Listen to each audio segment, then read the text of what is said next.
제가 봉독합니다. 예수께서 무리가 자기를 애워싸는 것을 보시고 건너편으로 가기를 명하시니라.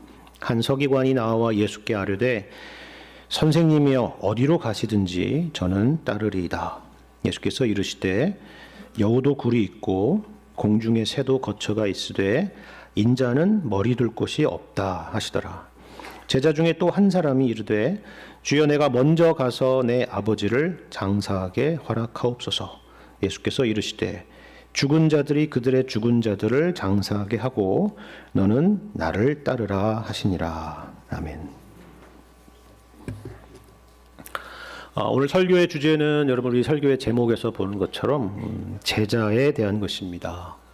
제자, 그것도 그리스도의 제자라고 하면은 여러분은 어떤 생각이 드십니까? 뭔가 나와는 좀 다른 사람일 거야. 특별하고 뭔가 열심히 있고 헌신된 그런 사람일 거다. 이런 생각을 하게 되겠죠. 혹시나 우리 마음 가운데 그런 생각이 드는 이유가 있다면 그 이유가 뭘까 하는 것을 생각해 봤을 때 아마도 그 중에 하나로 우리가 보통 교회에서 많이 하는 훈련 프로그램 중에 하나인 제자 훈련이라고 하는 이 프로그램의 영향이 아닐까 그런 생각을 해봅니다.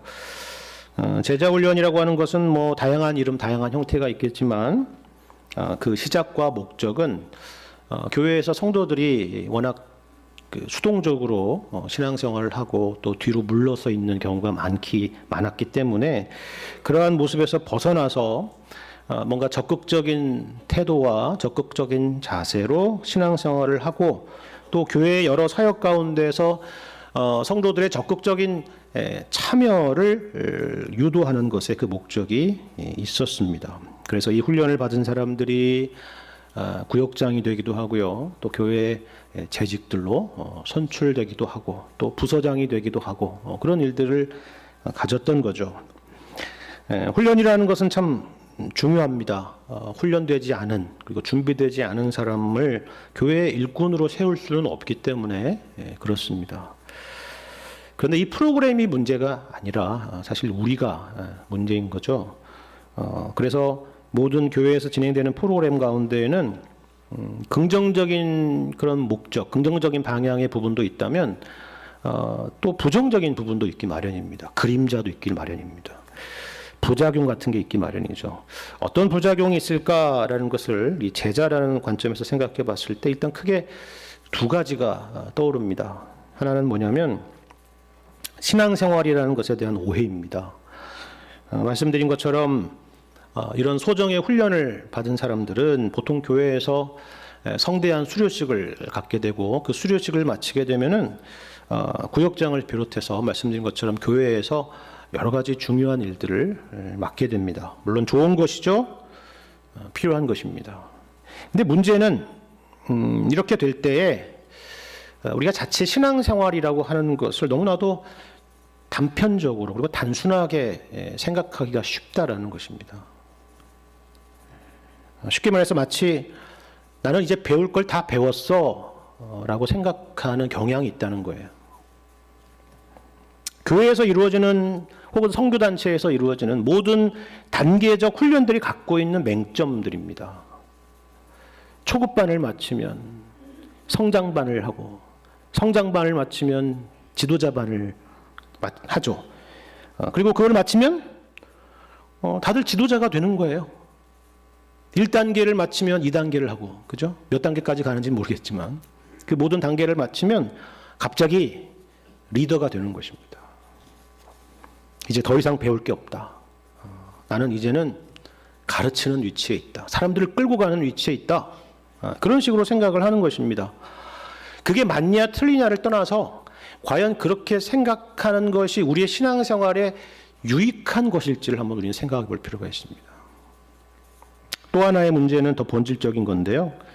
이 성경에서 말하는 이 제자라고 하는 이 개념에 대해서 우리는 오해할 수 있기 때문에 그렇습니다. 여러분, 성경에서 말하는 제자라고 하는 것은 특별한 수준의 사람을 말하는 것이 아닙니다. 여러분, 일단 복음서에서 예수님께서 제자들을 부르실 때 그 제자들이 어떻게 처음에 시작되는지를 한번 생각을 해보십시오. 예를 들어서 베드로나 안드레나 요한이나 마태가 어떻게 예수님의 제자가 되었습니까? 학교를 들어갔나요? 시험을 봤습니까? 훈련을 받았나요? 아니죠. 어부의 일을 하다가, 세관의 일을 하다가, 일상 가운데 있다가 예수님께서 부르십니다. 그게 제자의 시작이었어요. 여러분, 이게 무슨 말인지 아시겠습니까? 성경에서 제자라고 하는 것은 이처럼 기본적으로 예수님께서 부르신 사람들이다, 그런 말입니다.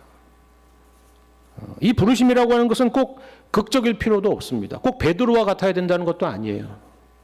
우리에게 예수님을 구주로 믿는 믿음을 주시고 주님을 따르고자 하는 그런 마음을 주셨다면 그들이 바로 제자인 것입니다.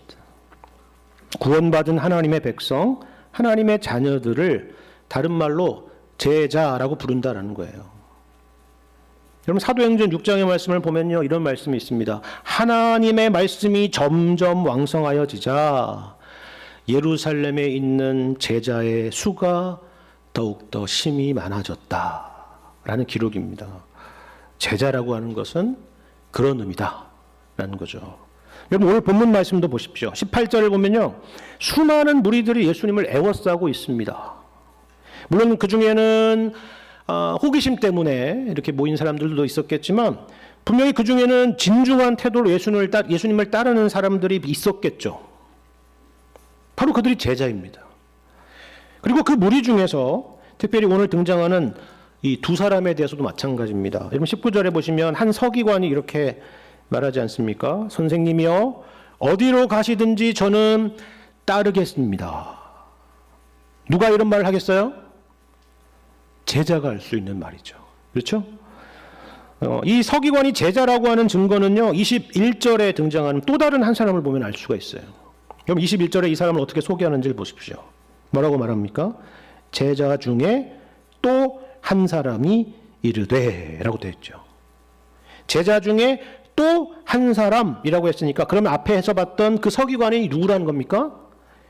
그 사람도 역시 제자였다는 거죠. 그렇죠?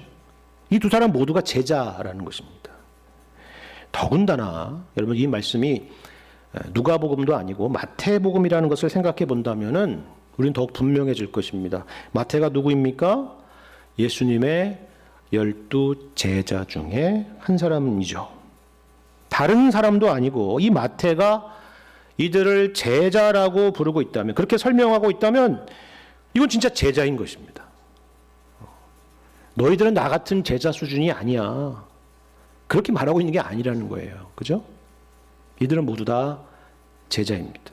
예수님을 믿고 따르는 모든 사람들이 바로 제자라는 것이죠.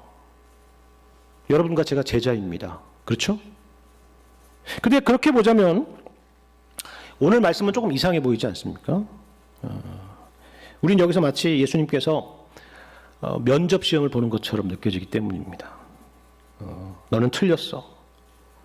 너는 아직 멀었어. 그러고도 무슨 제자야? 그렇게 말씀하시는 것처럼 느껴지기 때문입니다. 그리고 여기서 예수님께서 지금 도전하시고 있는 이 질문들도요, 하나같이 어려운 도전들 아닙니까? 예수님을 어디로 가시든지 따르겠다라고 하는 이 서기관에게는 뭐라고 말씀하냐면, 여우도 굴이 있고 공중의 새도 거처가 있을 때 인자는 머리 둘 곳이 없다, 이렇게 말씀하죠. 마치 이 사람에게 예수님께서 너는 내가 가는 길을 과연 갈 수가 있겠느냐, 이렇게 말씀하시는 것처럼 보이잖아요. 그 다음에 먼저 가서 내 아버지를 장사하겠다고 하는 이 제자에게는요, 뭐라고 말씀하시냐면, 죽은 자들이 그들의 죽은 자들을 장사하게 하고 너는 나를 따르라, 이렇게 말씀하십니다. 그럼 이게 얼마나 충격적이고 무서운 말입니까? 그렇죠. 인륜을 저버리라는 말씀인가, 그런 생각이 들잖아요. 만일에 안 믿는 사람에게 이 성경을 보여주고 싶지 않은 구절이 있다면 아마도 이런 말씀드릴 겁니다. 이건 넘어가. 그렇게 하고 싶은 말씀이죠. 여러분은 어떻습니까? 여러분은 이런 질문에 대해서 과연 자신 있게 답할 수 있습니까? 만일에 이것으로 제자의 자격을 결정한다라고 한다면 만일에 이것으로 제자로서의 합격과 불합격을 결정하는 것이라고 한다면 우리는 과연 제자가 될 수 있을까요? 너무나도 절망스러운 말씀처럼 느껴지죠. 하지만 이 말씀은 이 두 사람을 절망시키기 위해서 주신 말씀이 아닙니다. 우리를 절망시키기 위해서 주신 말씀이 아니에요. 오히려 그 반대입니다. 제가 앞서서 제자의 출발이라고 하는 것은 우리의 결심이나 우리의 결정에 따른 것이 아니다. 그리고 그것으로 시작된 것이 아니다라고 말씀을 드렸죠. 예수님의 부르심으로 시작된 거라고 말씀을 드렸습니다. 이것이 구원이고 이것이 곧 제자의 길의 시작입니다. 그런데 만일 그렇다고 한다면 이것이 우리에게서 시작된 것이 아니라 하나님에게서 시작된 일이라고 한다면 이거 하나는 분명할 것입니다. 그게 뭐냐면 하나님은 결단코 중단하시거나 포기하시거나 실패하는 일이 없다라는 사실입니다. 여러분 빌립보서 1장 6절 말씀을 보시면 사도 바울이 이렇게 말씀하잖아요. 뭐라고 말씀합니까? 너희 안에서 착한 일을 시작하신 이가 그리스도 예수의 날까지 이루실 줄을 우리는 확신하노라. 그렇죠. 하나님은 결단코 중간에 포기하시거나 중단하시는 일이 없다라는 말씀입니다. 이 세상의 위대한 스승도 이 세상의 위대한 감독이나 코치도 때로는 학생이나 선수들을 포기할 때가 있습니다. 내가 이 학생을 정말 믿었는데, 내가 이 선수를 믿었는데, 계속 기회를 줬는데 더 이상 안 되겠구나. 그럴 수 있어요. 그런데 하나님은 어떻다고요? 결단코 포기하지 않으신다라는 사실입니다. 자, 그렇다면 만일에 우리가 이것을 믿는다면 우리는 어떻게 반응을 해야 될까요? 하나님은 포기하지 않으시니까 우리는 그저 가만히 있으면 되는 것입니까? 여러분 똑같은 빌립보서 말씀 가운데 바울이 뭐라고 권면하는지 아십니까? 우리 안에 착한 일을 시작하신 분이 그리스도 예수의 날까지 이루실 거니까 이제는 아무것도 할 필요가 없고 우리는 마음대로 살면 된다고 말할까요? 그렇지 않습니다. 여러분 이 말씀을 보십시오. 빌립보서 3장 12절 이하의 말씀을 제가 읽어드리겠습니다. 내가 이미 얻었다 함도 아니요 온전히 이루었다 함도 아니라 오직 내가 그리스도 예수께 잡힌 바 된 그것을 잡으려고 달려가노라. 형제들아 나는 아직 내가 잡은 줄로 여기지 아니하고 오직 한 일 즉 뒤에 있는 것은 잊어버리고 앞에 있는 것을 잡으려고 표대를 향하여 그리스도 예수 안에서 하나님이 위에서 부르신 부름의 상을 위하여 달려가노라. 뭐라고요? 달려간답니다. 아니 그냥 걸어가는 것도 아니고 달려간대요. 근데 여러분 이 12절의 표현이 참 재밌어요. 오직 내가 그리스도 예수께 잡힌 바 된 그것을 잡으려고 달려간다. 우리 일상에서 잘 쓰지 않는 표현입니다. 그렇죠? 왜냐하면 여기 잡힌 바 되었다라는 것은 수동태이기 때문에 그렇습니다.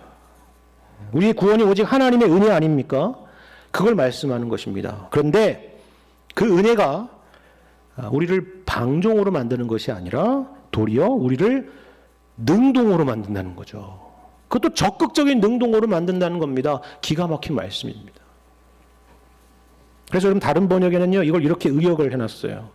그러나 나는 그리스도 예수가 나를 붙드신 목적을 붙잡으려고 노력하며 계속 전진합니다. 라는 것입니다. 근데 여러분 우리가 이걸 알아야 돼요. 지금 바울이 이 서신을 이 빌립보서 말씀을 쓰고 있는 상황이요. 이제 막 예수님을 믿게 된 시기가 아닙니다. 이제 막 예수님을 믿어서 막 열정 가운데 뜨거운 가운데 쓰고 있는 서신이 아니라는 거예요. 다메섹 도상에서 예수님을 만나고 난 지 얼마가 안 돼서 지금 이 글을 쓰고 있는 것이 아니라는 것입니다. 바울은 지금 로마 감옥에 투옥되어 있는 상황이고 오늘 죽을지 내일 죽을지 모르고 있는 그런 상황입니다. 글쎄요. 한 사람의 인생으로 비유하자면 이것은 노년의 시기라고 할 수 있고 이제 이 세상을 떠날 날이 시야 가운데 들어오게 되는 그런 시점이라고 할 수가 있겠죠. 그런데 누가 이 3장의 말씀을 두고 그것을 연상하겠습니까? 누가 그런 상황에서 걸어가는 것도 아니고 달려가겠다라고 하겠냐고요. 그런데 이게 바로 성경에서 말하는 제자입니다. 제자라고 하는 것은 말 그대로 배우는 사람, 따르는 사람 아닙니까? 학생이라는 것은 공부하는 사람이죠. 주님 부르시는 그날까지 주님께서 우리에게 졸업식으로 부르실 때까지 우리는 달려가야 될 사람인 것입니다. 여러분 이 사실을 기억하신다면 오늘 이 본문의 말씀이 다만 제자의 자격이나 조건을 말하는 것이 아니라는 것을 아실 것입니다. 우리가 제자라는 것에 대해서 알아야 될 중요한 사실 한 가지가 있다면요. 그것은 바로 우리가 이처럼 죽을 때까지 제자라는 사실입니다.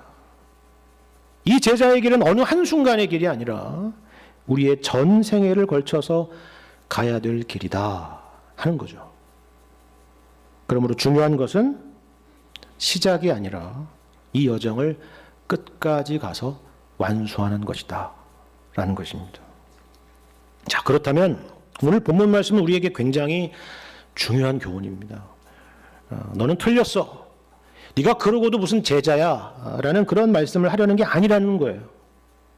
오히려 예수님을 따르는 그들로 하여금 앞으로 너의 제자의 길에, 너의 앞으로의 인생의 길에 어떤 일들이 닥치게 될지, 그리고 그런 상황 가운데에서 우리가 당황하지 않고 이 제자의 길을 끝까지 걸어가고 달려가기 위해서 우리가 어떻게 해야 될지를 말씀해 주는 말씀이다 하는 것입니다.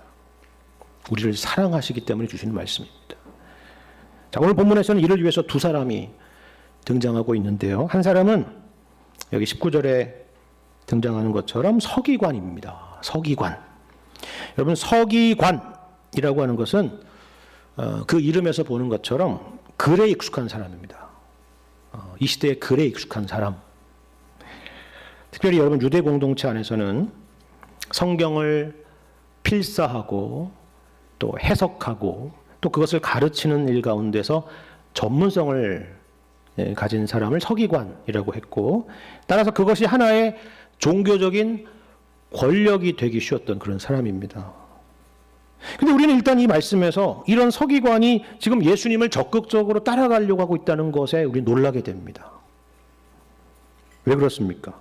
여러분 성경을 보시면 아시겠지만 예수님께서 바리새인들과 서기관들을 호되게 꾸짖는 말씀들이 있지 않습니까? 근데 여러분 이 서기관은 그들과 다른 길에 있었다는 것을 우리에게 보여주는 것이죠. 보시는 것처럼 교만하지 않았고요. 오히려 겸손하고 공손한 자세로 예수님께 나아가고 있습니다. 근데 그것만이 아니라 예수님을 따르고자 하는 강한 열정과 열망과 의지가 있습니다. 어디로 가시든지 저는 따르겠습니다 라고 말하고 있기 때문입니다.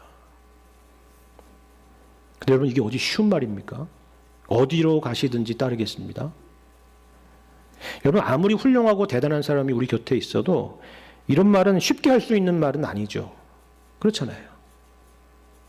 더군다나 서기관이니까 당시에 배운 사람 아닙니까? 아마 나이도 예수님보다 많았을 수도 있습니다. 얼마나 대단한 헌신이에요. 근데 여러분 예수님의 대답을 보십시오. 누가 봐도 정말 충격적인 대답이죠. 20절 말씀을 다시 보시면 이렇게 말씀하십니다. 여우도 굴이 있고 공중의 새도 거처가 있으되 인자는 머리 둘 곳이 없다라는 것입니다. 여러분 우리는 이 말씀의 의미를 잘 알고 있지 않습니까? 예수님의 생애를 잘 알잖아요. 예수님의 공생애 3년 동안 예수님은 자기 주소가 없으셨습니다. 여러 곳을 돌아다니셨고요. 풍찬노숙하셨죠. 말 그대로 머리 둘 곳이 없으셨습니다. 그러니까 예수님을 따르는 길은 이와 같다라는 것이라고 우리는 말할 수 있을 겁니다. 그렇게 이해될 수 있는 말이죠. 그렇죠. 근데 사실 여기에는요, 우리가 이처럼 이해하는 것보다 훨씬 더 깊은 의미가 담겨 있습니다.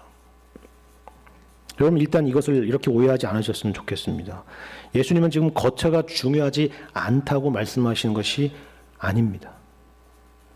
우리가 제자가 되려면 예수님처럼 다 집을 다 팔고 버려두고 가지고 있는 재산도 다 처분하고 전국을 돌아다니면서 복음 사역을 해야 된다고 지금 말씀하는 게 아니에요.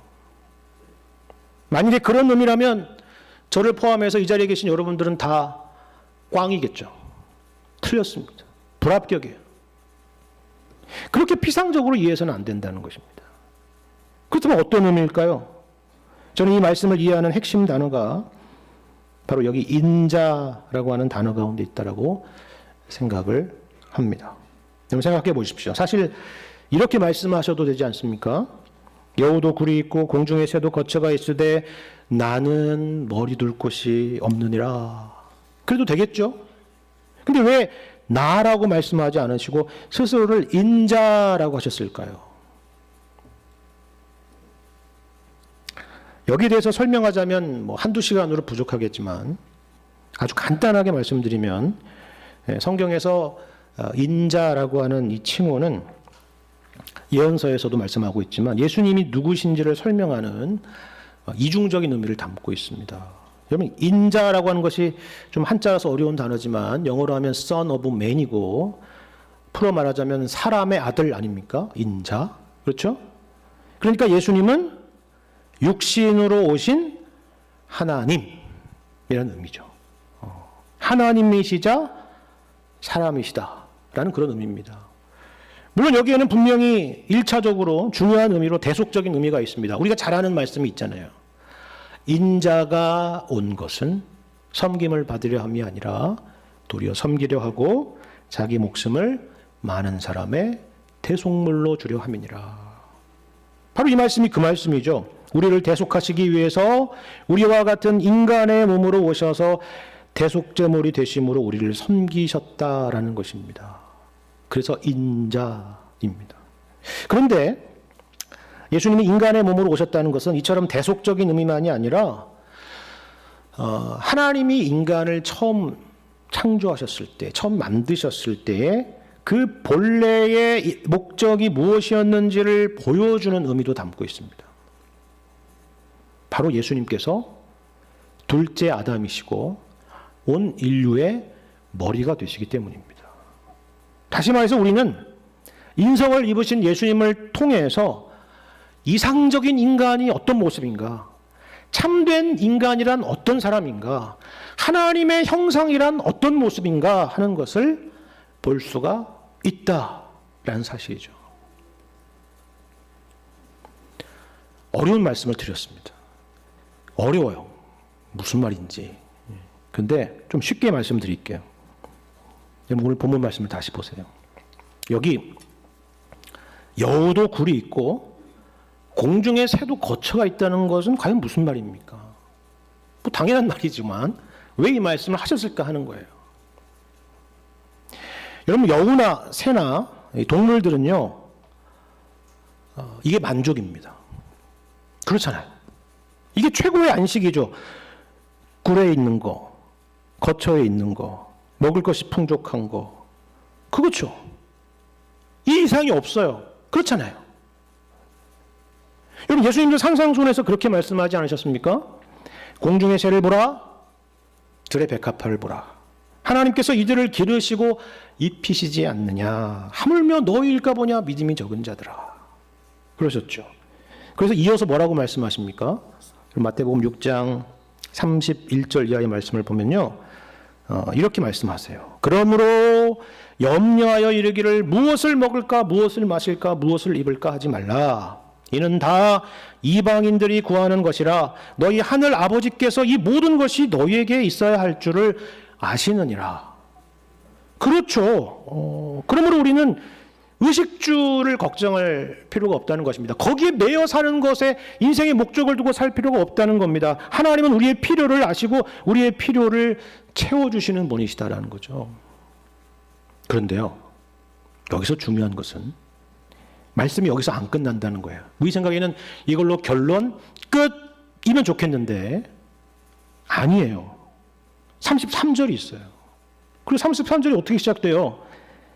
그런즉 앞에 있는 게 결론인 줄 알았는데 또 결론이 여기 있구나. 알게 되죠. 그런즉 너희는 만족하고 살아라. 그거예요? 아니에요. 그런즉 너희는 먼저 그의 나라와 그의 의를 구하라. 그리하면 이 모든 것을 너희에게 더하시리라. 그러므로 내일 일을 위하여 염려하지 말라. 내일 일은 내일이 염려할 것이요 한날의 괴로움은 그날로 족하니라. 이거 참 어려운 말입니다. 그럼 여기서 먼저 그의 나라와 그의 의를 구하라고 하는 것은요, 일단 기본적으로 인간이라고 하는 존재는 단지 의식주로 안심하고 만족하는 수준을 넘어서는 존재구나 라는 것을 배울 수 있는 말씀입니다. 더군다나 하나님께서 우리의 모든 것을 방금 책임져 주시는 분이라고 말씀을 하셨는데 왜 여기 34절에 괴로움이 있겠어요? 괴로움이. 뭔가 앞뒤가 안 맞잖아요. 여러분, 근데 이것이 바로 오늘 본문 20절의 의미입니다. 여러분, 이 지금 서기관이 예수님을 지금 따르려고 하는 것은 아마도 우리가 앞서 3주 동안에 봤던 것처럼 예수님의 그 놀라운 치유 사역들을 봤기 때문일 것입니다. 그렇겠죠? 논리적인 흐름상. 여러분, 병든 사람이 낫게 되는 것, 그것도 참 불치의 병이 낫게 되는 것 얼마나 대단한 일입니까? 이 땅에서 우리가 씨름하고 있는 여러 인생의 문제들이 주님의 은혜로 하나 둘씩 해결되는 거, 이게 얼마나 대단하고 놀라운 일이에요. 여러분, 그런데요, 만일에 우리가 예수님을 믿는다는 내용이 단지 거기에만 머무른다면 우리 수준은 사실 여기 나와 있는 것처럼 여우가 굴에 만족하고 공중의 새가 둥지에 만족하는 것에 불과할 수 있다는 겁니다. 그것으로 내 신앙은 문제가 없다고, 나는 형통한 인생을 살고 있다고 단정하고 싶다는 거죠. 만일에 그렇지 않다면 어떨까요? 우리 인생이 뜻대로 풀리지 않고 우리의 기도는 외면당하는 것처럼 느껴지면 어떻겠습니까? 인생의 여러 고난을 만나고 욥과 같이 정말 답도 없는 그런 힘들고 어려운 시간들을 지내고 있다면 어떻겠냐는 것이죠. 만약 그렇다면 우리 인생은 실패일까요? 우리는 잘못 가고 있는 것입니까? 제자의 길에서 이탈된 것입니까? 망하는 건가요? 그렇지 않다는 것입니다. 왜요? 예수님을 보라는 것입니다. 인자는 머리 둘 곳이 없느니라. 만일 세상적인 관점에서 예수님의 인생을 보게 된다면요, 그것이야말로 실패 아닙니까? 실패한 인생 아니에요? 머리 둘 곳조차 없었던 인생이기 때문입니다. 그의 곁에 있었던 제자들도 다 배신했습니다. 가장 저주스러운 십자가에서 죽음을 맞이했습니다. 심지어 예수님께서 묻히셨던 무덤조차도 자신의 것이 아니라 아리마대 사람 요셉에게 빌린 무덤이었습니다. 하지만 우리는 예수님 안에서 인간의 진짜 가치와 위대함과 고귀함을 보게 됩니다. 하나님의 형상을 보게 되죠. 사람들은 보통 고난이라고 하는 것을 그저 극복해야 될 것으로 생각합니다. 그래서 종교들을 찾잖아요. 그런데 성경은 뭐라고 말씀합니까? 환난은 인내를, 인내는 연단을, 연단은 소망을 이룬다. 그렇게 말씀하죠. 하나님이 창조하신 인간 외에 그 어떤 피조물에게 이런 목표와 이런 가치가 있겠습니까? 이처럼 여우의 굴, 그리고 새의 둥지와 같은 것이 우리 인생의 궁극적인 목표일 수는 없다라는 것입니다. 우리가 돌아갈 곳은 이 땅의 일시적인 안락이 아니라 저 천국의 영원한 안식이기 때문입니다. 이를 위해서 주님께서 때때로는 우리에게 어려운 시간들을 허락할 때도 있는 것입니다. 그 가운데서도 신실한 믿음으로 우리 주님을 바라보며 달려가는 것, 그것이 바로 주님의 제자가 가야 할 길이라고 우리에게 말씀하는 것이죠. 이것이 바로 우리를 인도하시는 하나님의 인도하심이라는 것입니다. 그리고 21절에는 제자 중에 또 한 사람이 있습니다. 앞에 서기관이 참으로 열정적인 사람이었다고 한다면 이 사람은 굉장히 신중하고 또 철저히 계산하는 사람입니다. 물론 이유는 지극히 합당해 보입니다. 누구라도 그렇게 인정할 거예요. 왜요? 21절을 보시는 것처럼 내가 먼저 가서 내 아버지를 장사하게 허락해 달라고 부탁하고 있기 때문입니다. 누가 이 부탁을 거절할 수 있을까요? 이게 어떤 상황인가 할 때 학자들은 보통 두 가지로 추측합니다. 하나는 아버지의 임종이 이제 얼마 남지 않은 상황이었을 것이다 라고 생각하는 사람이 있고, 또 하나는 당시에는 이미 장사된 지 1년이 정도가 지나면 유골들을 다시 모아서 다시 장사하는 풍습이 있었는데 그걸 말하는 것이다 라고 주장하는 사람들도 있습니다. 그런데 어떤 경우든 간에 여러분, 여기 21절의 예수님의 대답은 참 납득하기 어려운 충격적인 말씀 아닙니까? 뭐라고 말씀하십니까? 죽은 자들이 그들의 죽은 자들을 장사하게 하고 너는 나를 따르라 말씀하기 때문입니다. 물론 이 말씀은 예수님께서 인륜을 무시하라는 말씀은 결코 아닙니다. 여러분 생각해 보십시오. 10계명을 주신 분이 다름 아닌 예수님이십니다. 그 10계명 안에 제 5계명 내 부모를 공경하라 라는 계명이 있고, 예수님만큼 부모에 순종하는 것을 강조하신 분도 없고 그렇게 실천하신 분도 없습니다. 특히나 마태복음 15장을 보시면요, 종교적인 의무라는 것을 핑계로 부모 공경을 뒷전에 두는 것을 예수님께서 신랄하게 비난하시는 말씀도 있습니다. 그렇다면 이 말씀은 어떤 의미일까요? 이 21절을 우리는 어떻게 이해해야 됩니까? 근데 이 질문보다 더 중요한 질문이 있습니다. 그게 뭐냐면 누가 감히 과연 21절과 같은 식으로 말씀할 수 있을까 하는 것입니다. 누가 그렇게 말할 수 있을까요? 이 세상에 그 누가 이렇게 말할 수 있습니까? 만일 우리 중에 누군가가 22절과 같은 말을 한다면은 그 사람은 분명히 폐류나이거나 정신 나간 사람이거나 아니면 이단 사이비 교주 같은 사람일 것입니다. 그렇죠? 하지만 여러분, 이 말씀을 하시는 분이 하나님이시라면 어떨까요? 온 우주 만물을 창조하시고 다스리시는 하나님이 하시는 말씀이라면 어떻겠습니까? 만일 그렇다면 여기에 대한 대답은 너무나도 분명하지 않겠습니까? 물론 이 말씀을 자식된 본분을 소홀히 하라는 명분으로 써서는 안 됩니다. 이 말씀은 전혀 그것을 의도한 것이 아니기 때문이죠. 근데 여러분 생각해 보십시오. 사실 10계명에서 제1계명이 없다면 제5계명도 없습니다. 여러분 지금 이 말씀에서 지금 이 사람은 아버지의 장사에 대한 이야기를 하고 있지만 한 사람이 생명을 얻어 태어나고 살고 죽는 것은 오직 하나님에게 달려있기 때문입니다. 하나님만이 생명의 주인이시기 때문이죠. 여러분, 유교라는 것을 한번 생각해 보십시오. 여러분, 유교라고 하는 것은 분명히 인륜적인 차원에서 보자면 이 세상에서 정말 가장 고상한 것들을 다 담고 있습니다. 그런데 이 유교가 갖고 있는 한계가 뭔지 아십니까? 부모에 대한 효도조차도 죽으면 끝이기 때문입니다.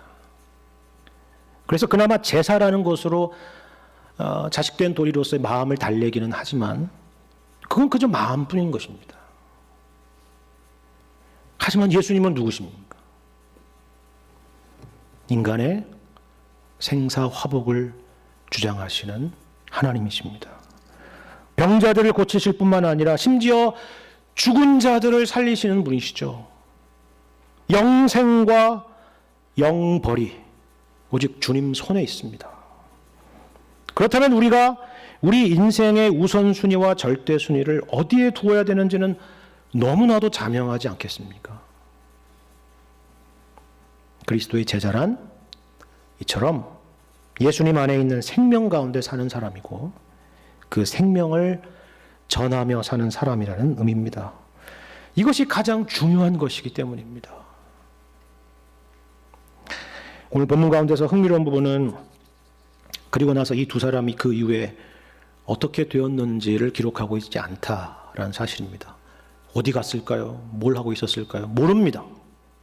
근데 그렇게 한 이유는 제가 봤을 때 중요한 것은 바로 이 두 사람이 그 뒤로 어떻게 했느냐가 아니라 그 정보가 중요한 것이 아니라 오늘을 살고 있는 우리 각자이기 때문입니다.